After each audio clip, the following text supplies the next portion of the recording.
Скопјани повторно се гушат. PM10 честичките во воздухот достигнуваат екстремно високо ниво. Екоактивистите повторно реагираат. Премиерот Зоран Заев да ги исполни ветувањата, а во буџетот на Министерството за животна средина да се издвојат минимум 2,5%, односно сега предвидените 0,4% од бруто домашниот производ да бидат најмалку 2,5%. Владата пред да дојде на власт ветуваше дека приоритет ќе биде здравата животна средина и чистиот воздух. Ние бараме минимум да се зголеми уделот за заштита на животна средина на 2,5%. Во спротивно, коалицијата од најави дека ќе ја тужи државата ако не издвои повеќе средства за заштита на животната средина.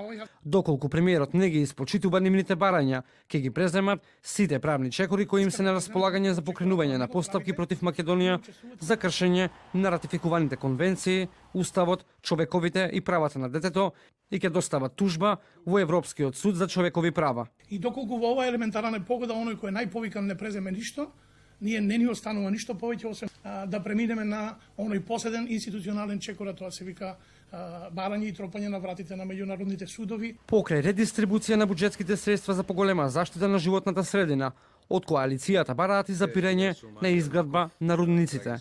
Од Сдруженијето на граѓани Спас за нас од Гевгелија најавија кривични пријави за повеќе лица поврзани со издавањето концесии за геолошки истражувања и експлоатација на минерални суровини. Ние сме оптимисти, морам да кажам, и ние сме сигурни и знаеме дека сите одговорни луѓе во оваа држава што се им дале ние легитимитет да ја водат, дека ќе го слушнат ова и една за секојаш ќе опрекинеме ова злосторство врз сопствениот народ.